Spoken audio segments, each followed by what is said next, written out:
अध्याय 4 चाबियों का रखवाला। भड़ाम, किसी ने दोबारा दरवाजा खटखटाया। डडली चौंक कर जागा। बम कहाँ फटा? उसने मूर्खों की तरह पूछा। तभी उसके पीछे धमाका हुआ और वर्णन अंकल कमरे से फिसलते हुए आए। उनके हाथ में राइफल थी। अब सबको पता चल गया कि उस लंबे पतले पैकेट में क्या था जो वे खरीद कर लाए थे। कौन है? वे चिल्लाए। मैं तुम्हें चेतावनी दे रहा हूँ, मेरे पास बंदूक है। कुछ पल खामोशी रही, फिर धड़ाम। दरवाजे को इतनी ताकत से धक्का दिया गया कि उसके कब्जे उखड़ गए और जब दरवाजा जमीन पर गिरा तो उसकी आवाज ने कान के पर्दे हिला दिए। दरवाजे की चौखट पर एक भीमकाय आदमी खड़ा था। लंबे खिचड़ी बालों और जंगली उलझी दाढ़ी की वजह से उसका चेहरा लगभग पूरी तरह से छुपा हुआ था, परंतु उसकी आंखें काले बीटल की तरह उसके बालों के बीच से चमक रही थी। भीमकाय आदमी को झोपड़ी में घुसने के लिए अपने शरीर को सिकोड़ना पड़ा और अंदर आते समय वह झुक गया ताकि उसका सिर छत से न टकरा जाए। उसने झुककर दरवाजा उठाया और उसे आसानी से दोबारा चौखट में लगा दिया। बाहर से आ रही तूफान की आवाज अब थोड़ी कम हो गई। वह मुड़कर उन लोगों को देखने लगा। कोई एक कप चाय पिलाएगा? सफर आसान नहीं था। उसने सोफे की तरफ कदम बढ़ाए जहां डडली दहशत के मारे जमा बैठा था। मोटे थुलथुल, दूर हटो, अजनबी ने कहा। डडली ने चू चू जैसी आवाज निकाली और अपनी माँ के पीछे छुपने के लिए दौड़ लगा दी, जो डरी और सहमी सी वर्णन अंकल के पीछे दुबकी हुई थी। और यह रहा हैरी, भीमकाय आदमी ने कहा। हैरी ने उस खूंखार जंगली धुंधले चेहरे को देखा। भीमकाय आदमी की बीटल जैसी चमकती आंखें मुस्कुरा रही थीं। हैरी, हमने तुम्हें तब से नहीं देखा जब से तुम बहुत छोटे थे, भीमकाय आदमी ने कहा। तुम काफी हद तक अपने डैडी की तरह दिखते हो, परंतु तुम्हारी आंखें बिल्कुल तुम्हारी माँ जैसी हैं। वर्णन अंकल के मुंह से एक अजीब सी खरखराती आवाज निकली। मैं कह देता हूँ, आप यहाँ से तत्काल चले जाएं सर, उन्होंने कहा। आप जबरदस्ती अंदर घुस आए हैं और आपको ऐसा नहीं करना चाहिए। अपना मुंह बंद रखो, डर्सली डरपोक कहीं के, भीमकाय आदमी ने कहा। उसने सोफे के पिछले हिस्से की तरफ हाथ बढ़ाया। वर्णन अंकल के हाथ से बंदूक छीनकर उसे इतनी आसानी से मोड़ दिया जैसे वह रबड़ की बनी हो और फिर उसे कमरे के कोने में फेंक दिया। वर्णन अंकल ने एक और अजीब सी आवाज निकाली, जैसे किसी चूहे पर पैर रख दिया हो।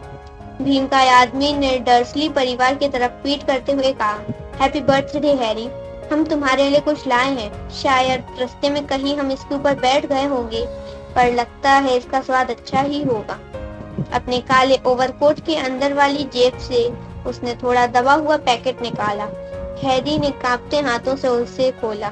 अंदर एक बड़ा चिपचिपा चॉकलेट केक था जिस पर हरी चाशनी में लिखा था, हैप्पी बर्थडे हैरी। हैरी ने भीमकाय आदमी की तरफ देखा। वह कहना चाहता था धन्यवाद, परंतु यह शब्द उसके मुंह तक आते आते गुम हो गए और उसके मुंह से धन्यवाद के बजाय यह निकला, आप कौन हैं? भीमकाय आदमी हंसा। सही बात है, हमने अपना परिचय नहीं दिया। हम रूबियस हैग्रिड हैं, हॉगवर्ट्स की चाबियों और मैदान के रखवाले। फिर उसने अपना विशालकाय हाथ बढ़ाया और हाथ मिलाते समय हैरी की बाह को हिलाकर रख दिया। तो चाय के बारे में तुम्हारा क्या ख्याल है? उसने अपने दोनों हाथ मलते हुए कहा। वैसे अगर तुम्हारे पास कोई ज्यादा जोरदार चीज हो तो हम उसके लिए भी मना नहीं करेंगे। उसकी नजर खाली अंगीठी पर पड़ी जिसमें सिकुड़े हुए चिप्स के पैकेट पड़े थे और उसकी नाक भौं सिकोड़ी। फिर वह अंगीठी पर झुका। वे लोग यह नहीं देख पाए कि उसने क्या किया, परंतु जब वह एक पल बाद हटा तो वहां पर आग की तेज लपटें धड़क रही थी। आग की वजह से सीली झोपड़ी में लहराती हुई रोशनी भर गई और हैरी को ऐसा महसूस हुआ जैसे वह गर्म पानी के टब में बैठ गया हो। भीमकाय आदमी एक बार फिर सोफे पर बैठ गया जो उसके वजन से दबा जा रहा था। वह अपने कोट की जेबों से ढेर सारा सामान निकाल रहा था। तांबे की केतली, कबाब का दबा हुआ पैकेट, पोकर, चाय की पतीली, लकड़ी के कई मग और एक गहरे रंग की बोतल जिसमें से उसे चाय बनाने से पहले एक घूंट पिया। जल्दी ही भुन रहे कबाब की आवाज और खुशबू झोपड़ी में भर गई।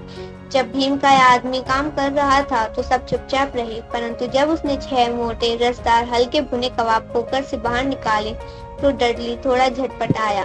वर्णन अंकल ने तेजी से कहा, डडली, उसकी दी कोई चीज मत छूना।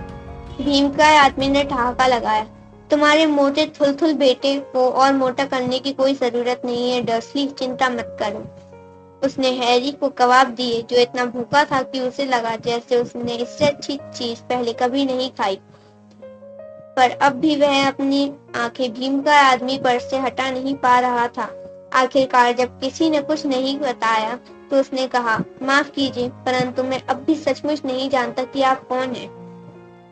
भीम का आदमी ने चाय का एक घूंट लिया और हथेली के पीछे वाले हिस्से से अपना मुंह पोंछा। हमें हैग्रिड कहो, उसने कहा। सभी हमें इसी नाम से बुलाते हैं और जैसा कि पहले ही बता चुके हैं कि हम हॉगवर्ट्स के चाबियों के रखवाले हैं। वैसे तुम हॉगवर्ट्स के बारे में तो सब कुछ जानते ही होगे। नहीं, हैरी ने बोला। हैग्रिड को जैसे सांप सूंघ गया। सॉरी, हैरी ने तत्काल कहा। सॉरी, हैग्रिड गरजा और डर्सली परिवार को घूरने लगा जो छायाओं के पीछे छुप गए। सॉरी तुम्हें नहीं, उन्हें कहना चाहिए। हम जानते थे कि तुम्हें चिट्ठियां नहीं मिल रही थी, परंतु हमने यह कभी नहीं सोचा था कि तुम्हें हॉगवर्ट्स का नाम भी नहीं सुना होगा। कसम से, क्या तुमने कभी नहीं सोचा कि तुम्हारे मम्मी और डैडी ने यह सब कहाँ सीखा? क्या सीखा? हैरी ने पूछा। क्या सीखा? हैग्रिड गरजा। जरा एक मिनट रुको। वह उछलकर खड़ा हो गया। हैग्रिड गुस्से में पूरी झोपड़ी के आकार का लग रहा था। डर्सली परिवार दीवार से चिपक कर दुबका खड़ा था। क्या इसका यह मतलब है? वह डर्सली पति पत्नी की तरफ देखकर घुर्राया कि यह बच्चा किसी भी चीज के बारे में कुछ भी नहीं जानता।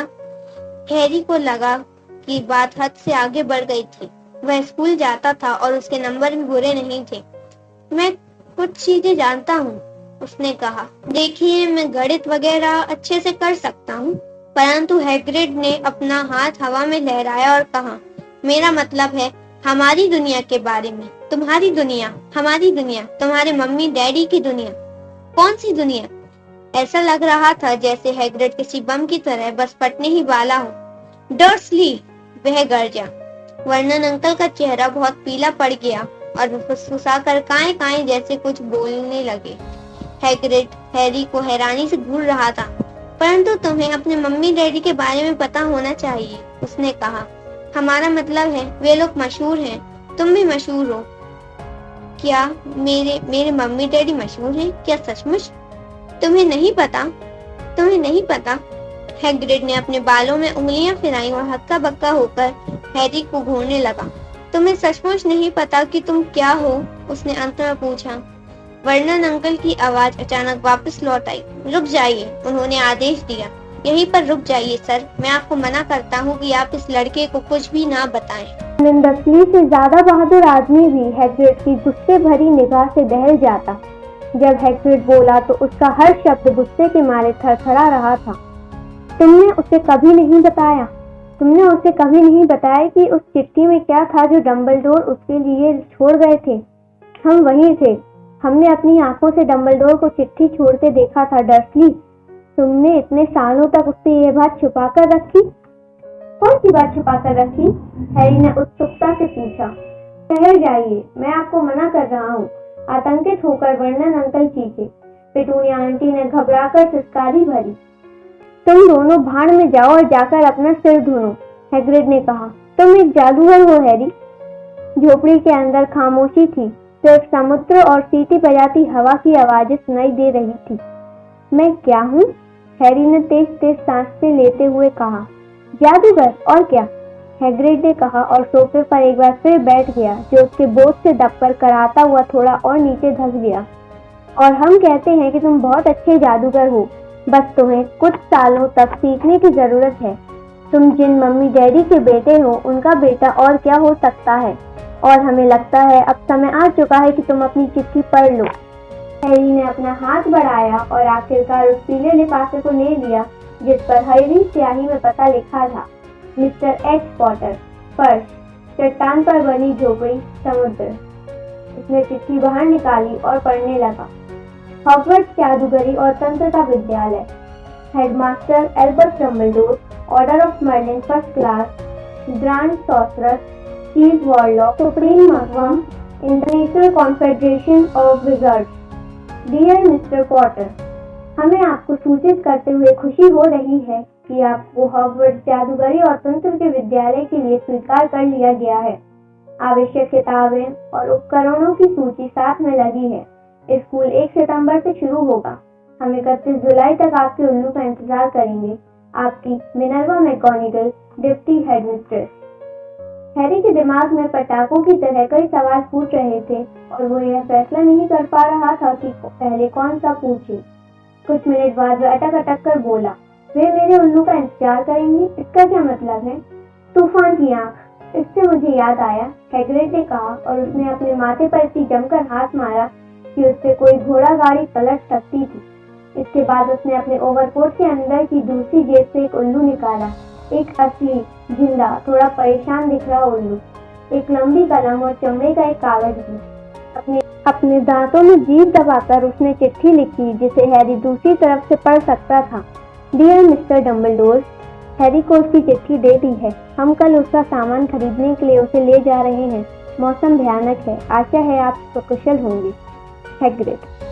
हैग्रिड ने चिट्ठी मोड़ी और उसे उल्लू को पकड़ा दिया, जिसने उसे अपनी चोंच में दबा लिया। इसके बाद हैग्रिड दरवाजे तक गया और उल्लू को तूफान में उछाल दिया। फिर वह वापस आया और बैठ गया, जैसे यह करना उतना ही सामान्य हो जैसे फोन पर बात करना। हैरी को ध्यान आया कि उसका मुंह खुला हुआ है और उसने उसे तत्काल बंद कर दिया। हम कहाँ थे?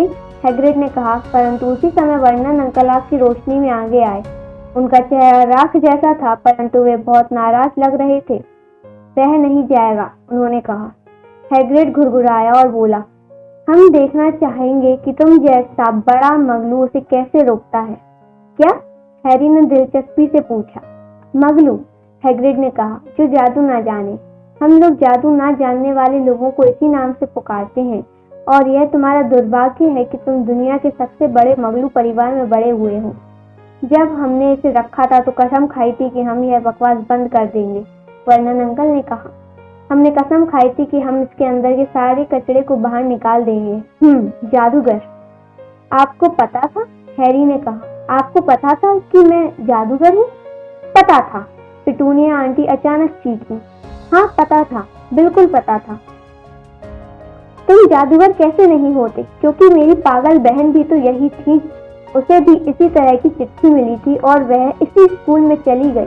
छुट्टियों में जब वह घर आती थी तो उसके जेब में मेंढक के बच्चे भरे रहते थे और वह चाय के कप को चूहे में बदलती रहती थी। मैं ही अकेली ऐसी थी जो उसकी असलियत जानती थी। वह दीवानी हो गई थी, परंतु मेरे मम्मी डैडी तो खुशी के मारे फूले नहीं समा रहे थे। अरे नहीं, हमारी लिली तो ये है, हमारी लिली तो वो है। उन लोगों को तो गर्व था कि उनके घर में भी एक जादूगरनी थी। वे एक लंबी सांस लेने के लिए रुकी और बोलने लगी। ऐसा लग रहा था जैसे वे कई सालों से यह भड़ास निकालना चाहती थी। फिर वहां उसे स्कूल में पॉटर मिला और दोनों ने शादी कर ली। फिर तुम पैदा हुए और जाहिर है मैं जानती थी कि तुम भी उन्हीं की तरह के बनोगे, उतने ही अजीब, उतने ही पागल। और फिर एक धमाके में उन लोगों की जान चली गई और तुम हमारे पल्ले पड़ गए। हैरी का चेहरा बिल्कुल सफेद पड़ गया था। जैसे ही उसकी बोलने की शक्ति वापस आई, उसने कहा, धमाके में? आपने तो मुझे बताया था कि वे लोग कार एक्सीडेंट में मरे थे। Car accident? हैग्रिड दहाड़ा। वह इतने गुस्से में कूदा कि डर्सली परिवार अपने कोने में और पीछे खिसक गया। लिली और जेम्स पॉटर कार एक्सीडेंट में कैसे मर सकते हैं? यह बकवास है, सरासर झूठ है। हैरी पॉटर अपनी खुद की कहानी नहीं जानता, जबकि हमारी दुनिया का हर बच्चा उसका नाम जानता है। परंतु क्यों? क्या हुआ था? हैरी ने जल्दी से पूछा। हैग्रिड के चेहरे से गुस्सा गायब हो गया। वह अचानक चिंतित दिखाई देने लगा। हमें इस बात की उम्मीद नहीं थी, उसने धीमे और परेशान आवाज में कहा। जब डम्बलडोर ने हमसे कहा था कि तुम्हें लाने में दिक्कत हो सकती है, तो हमें यह अंदाजा नहीं था कि तुम्हें कुछ भी पता नहीं होगा। वैसे हैरी, हमें नहीं मालूम कि तुम्हें बताने के लिए हम सही आदमी हैं या नहीं, परंतु किसी न किसी को तो बताना ही पड़ेगा। बिना यह जाने तुम हॉगवर्ट्स कैसे जा सकते हो? उसने डर्सली की तरफ नफरत से देखा। तो अच्छा यह होगा कि तुम उतना जान लो जितना हम तुम्हें बता सकते हैं, परंतु ध्यान रखना, हम तुम्हें सब कुछ नहीं बता सकते। यह एक बहुत बड़ा रहस्य है। हम तुम्हें सिर्फ कुछ बातें ही बता सकते हैं। वह बैठ गया और कुछ पल तक आग को देखते रहने के बाद उसने कहा, हमें लगता है कि बात शुरू होती है उस जादूगर से जिसका नाम था, परंतु यकीन नहीं होता कि तुम उसका नाम नहीं जानते, जबकि हमारी दुनिया में हर कोई उसका नाम जानता है। कौन? देखो, अगर हमारा बस चलता तो हम उसका नाम कभी नहीं लेते। कोई भी उसका नाम लेना पसंद नहीं करता। पर क्यों? तूफान की आंख, हैरी। लोग अब भी डरे हुए हैं। हे भगवान, इस बात को समझाना कितना मुश्किल है। देखो, वह एक ऐसा जादूगर था जो गलत रास्ते पर चला गया था और वह इस रास्ते पर बहुत आगे पहुंच गया। इससे भी बुरा, बुरे से भी बुरा, उसका नाम था। हैग्रिड ने मुंह खोला परंतु शब्द बाहर नहीं निकले। आप लिखकर बता दें, हैरी ने सुझाव दिया। नहीं, हमें उसके नाम की स्पेलिंग नहीं आती। ठीक है, वोल्डेमॉर्ट। हैग्रिड की कपकपी छूट गई। अब दोबारा हमसे उसका नाम मत कहलवाना। बहरहाल यह वह जादूगर है आज से करीब 20 साल पहले दूसरे जादूगरों को अपने दल में शामिल कर रहा था। कई जादूगर उसके दल में चले गए।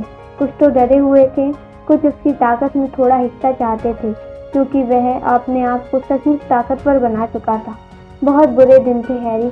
कोई नहीं जानता था कि किस पर भरोसा करें और किस पर नहीं। अजनबी जादूगर और जादूगरनियों से दोस्ती करने की हिम्मत नहीं होती थी। भयानक घटनाएं होने लगी। वह सिंहासन की तरफ बढ़ रहा था। जाहिर है कुछ लोग उसके खिलाफ लड़े और उसने उन्हें मार डाला, भयानक तरीके से। हॉगवर्ट्स ही इकलौती ऐसी जगह थी जहां उसका खतरा नहीं था। हमें लगता है कि डंबलडोर ही ऐसे अकेले जादूगर थे जिनसे तुम जानते हो कौन डरता था। स्कूल पर कब्जा जमाने की उसकी हिम्मत नहीं थी, कम से कम उस समय तो नहीं थी। जहाँ तक हम जानते हैं तुम्हारे मम्मी डैडी बहुत अच्छे जादूगर थे। अपने स्कूल के दिनों में वे हॉगवर्ट्स में हेड बॉय और हेड गर्ल थी। यह रहस्य है कि तुम जानते हो कौन ने उन्हें अपनी तरफ मिलाने की इससे पहले कोशिश क्यों नहीं की। शायद वह यह जानता होगा कि डंबलडोर के वे इतने करीब थे कि काले जादू की तरफ कभी नहीं आएंगे, या शायद उसने सोचा हो कि वह उन्हें राजी कर लेगा, या फिर शायद वह सिर्फ उन्हें अपने रास्ते से हटाना चाहता था। हम तो बस इतना जानते हैं कि वह 10 साल पहले हैलोवीन के दिन उस गांव में गया जहां तुम्हारा परिवार रहता था। तब तुम सिर्फ 1 साल के थे। वह तुम्हारे घर गया और हैग्रिड ने अचानक एक बहुत गंदा धब्बेदार रुमाल निकाला और इतनी जोर से नाक छिनकी मानो कोहरे की चेतावनी देने वाला बिगुल बजा हो।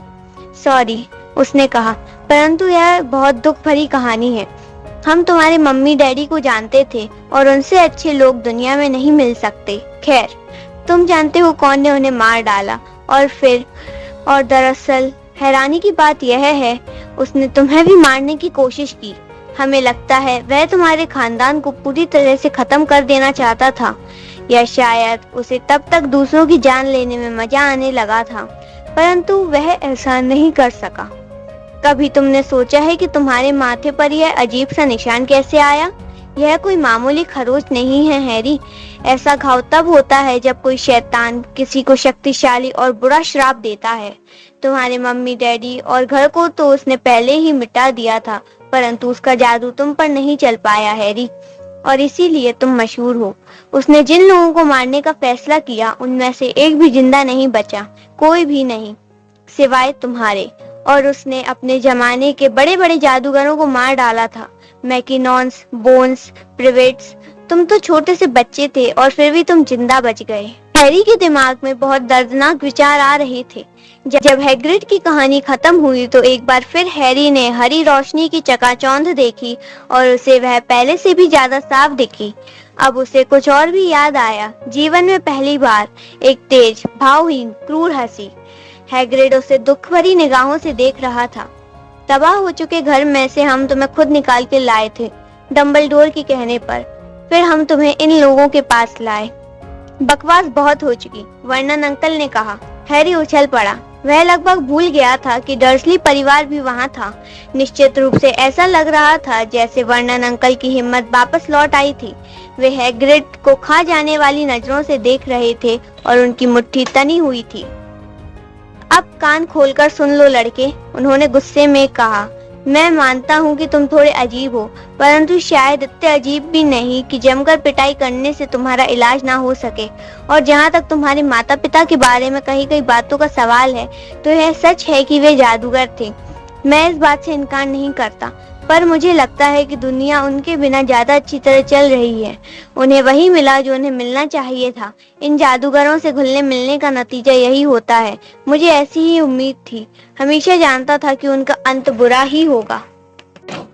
परंतु उसी पल हैग्रिड सोफे से उछला और उसने अपने कोट के अंदर से एक टूटी फूटी गुलाबी छतरी निकाली।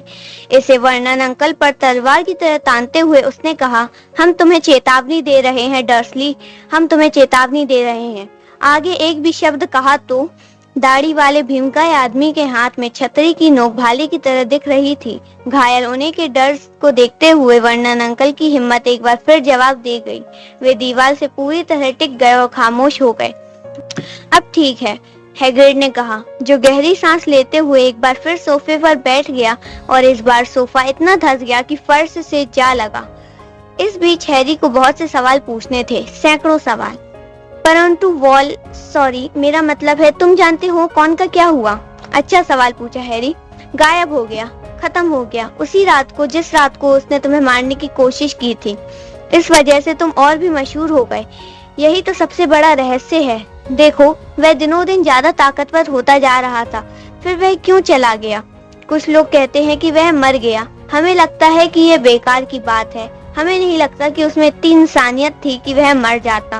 कुछ लोग कहते हैं कि वह अब भी कहीं पर है और अपना समय काट रहा है, परंतु हमें इस पर भी विश्वास नहीं है। जो लोग उसकी तरफ थे अब हमारी तरफ लौट आए हैं। कुछ तो जैसे लंबे समय तक बेहोश रहने के बाद होश में आए। अगर वह वापस आ रहा होता तो हमें नहीं लगता कि यह लोग लौटकर हमारी तरफ आ सकते थे। हम में से ज्यादातर लोगों का मानना है कि वह अब भी कहीं पर है, परंतु उसकी शक्तियां चली गई हैं। वह इतना कमजोर हो गया है कि अब कुछ नहीं कर सकता, क्योंकि तुम्हारे पास कोई ऐसी चीज थी हैरी जिसने उसे खत्म कर दिया। उस रात को ऐसा कुछ हुआ था जिसकी उसे कतई उम्मीद नहीं थी। हम नहीं जानते कि वह क्या था, कोई नहीं जानता, पर तुम्हारे अंदर ऐसी कोई चीज थी जिसने उसकी गिल्लियां बिखेर दी। हैग्रिड की आंखों में हैरी के प्रति प्रेम और सम्मान का भाव झलक रहा था, परंतु हैरी खुशी और गर्व अनुभव करने के बजाय सोच रहा था कि कहीं ना कहीं कोई भयानक गलती हुई है। जादूगर और वह, यह कैसे संभव था? जिंदगी भर वह डडली से मार खाता रहा, पिटूनिया आंटी और वर्नन अंकल की दहशत में रहा। अगर वह सचमुच जादूगर होता तो जब वे लोग उसे अलमारी में बंद करते थे तो वे मस्सेदार मेंढक क्यों नहीं बन जाते थे? अगर उसने कभी दुनिया के सबसे बड़े जादूगर को पछाड़ दिया था तो फिर डडली उसे हमेशा फुटबॉल की तरह कैसे मारता रहता था? हैग्रिड, उसने धीमे से कहा, मुझे लगता है आपको कोई गलतफहमी हुई है। मुझे नहीं लगता कि मैं जादूगर हो सकता हूँ। उसे यह देखकर हैरानी हुई कि हैग्रिड हंस रहा था। जादूगर नहीं हूँ? अच्छा, जब तुम नाराज या डरे थे तो क्या कभी तुम्हारे साथ अजीब घटनाएं नहीं हुई? हैरी ने आग की तरफ देखा। अगर इस तरह सोचा जाए, हर वह अजीब चीज जिससे उसके अंकल आंटी उससे बुरी तरह नाराज हुए थे तब हुई थी जब हैरी या तो डरा हुआ था या फिर गुस्से में। जब डडली का गैंग उसका पीछा कर रहा था तो ना जाने वे कैसे उन लोगों की पहुंच से दूर चला गया था। जब वह बेहुदा कटिंग के बाद स्कूल जाने से डर रहा था तो उसके बाल अपने आप बढ़ गए थे। और आखिरी बार जब डडली ने उसे मारा था तो क्या उसने बदला नहीं ले लिया था, हालांकि उसे यह पता भी नहीं था कि वह ऐसा कर रहा है? क्या उसने उस पर सांप नहीं छोड़ दिया था? हैरी ने हैग्रिड की तरफ मुस्कुराते हुए देखा और हैग्रिड पहले से ही उसे देखकर मुस्कान बिखेर रहा था। देखा, हैग्रिड ने कहा, हैरी पॉटर जादूगर कैसे नहीं है? तुम जरा ठहरो तो सही, तुम हॉगवर्ट्स में मशहूर हो जाओगे। परंतु वर्नन अंकल बिना लड़े हार मानने वाले नहीं थे। मैंने तुम्हें पहले ही बता दिया है कि वह नहीं जाएगा, उन्होंने फुफकारते हुए कहा। वह स्टोनवॉल हाई स्कूल में पढ़ने जा रहा है और इसके लिए उसे हमारा एहसान मानना चाहिए। मैंने वह चिट्ठियां पढ़ी हैं और उसे बहुत सी वाहियात चीजें चाहिए, जादू मंत्र की किताबें, जादुई छड़ी, और अगर वह जाना चाहता है तो तुम्हारे जैसा बड़ा मगलू भी उसे नहीं रोक सकता। हैग्रिड घुर्राया। लिली और जेम्स पॉटर का बेटा और हॉगवर्ट्स ना जाए? तुम पागल हो गए हो? उसका नाम तो वहाँ उसी दिन से लिखा हुआ है जब से वह पैदा हुआ था। वह दुनिया में जादूगरी और तंत्र के सबसे अच्छे स्कूल में जाएगा। 7 साल वहाँ रहने के बाद वह खुद को पहचान नहीं पाएगा। वह अपनी तरह के बच्चों के साथ रहेगा जो यहाँ से बहुत अच्छा रहेगा, और वह हॉगवर्ट्स के महानतम हेडमास्टर एल्बस डंबलडोर की देखरेख में जादू सीखेगा। इससे जादू के करतब सिखाने के लिए मैं किसी सन के बुढ़े को पैसे नहीं देने वाला, वर्नन अंकल चीखे। परंतु अब उन्होंने हद पार कर दी थी। हैग्रिड ने अपनी छतरी उठाई, उसे सिर के ऊपर घुमाया और गरजती आवाज में कहा, कभी भी हमारे सामने एल्बस डम्बलडोर की बेइज्जती मत करना। हवा में झूलती छतरी को खट से नीचे लाते हुए उसने उसकी नोक डडली की तरफ कर दी। एक जामुनी रोशनी चमकी, पटाखे जैसी आवाज हुई, एक तेज चीख सुनाई दी और अगले ही पल डडली अपनी जगह नाचने लगा। उसके हाथ अपने मोटे पुट्ठों पर थे और वह दर्द से बिलबिला रहा था। जब उसने उनकी तरफ पीठ की तो हैरी ने देखा कि उसकी पैंट के छेद में से सूअर की मुड़ी घुंघराली पूंछ बाहर लटक रही थी। वर्नन अंकल दहाड़े। पिटूनिया आंटी और डडली को दूसरे कमरे के अंदर धकेलते हुए उन्होंने हैग्रिड को आखिरी बार दहशत भरी निगाहों से देखा और अंदर घुसने के बाद दरवाजा धड़ाम से बंद कर लिया। हैग्रिड ने अपनी छतरी की तरफ देखा और अपनी दाढ़ी थपथपाई। हमें अपना आपा नहीं खोना चाहिए था, उसने अफसोस से कहा, परंतु यह वैसे भी पूरी तरह नहीं हो पाया। हम उसे सुअर बनाना चाहते थे, परंतु हमें लगता है वह पहले से ही इतना सुअर जैसा दिखता था कि उसमें ज्यादा कुछ बदला नहीं जा सकता है। उसने अपनी घनी बाहों के नीचे हैरी को कनखियों से देखा।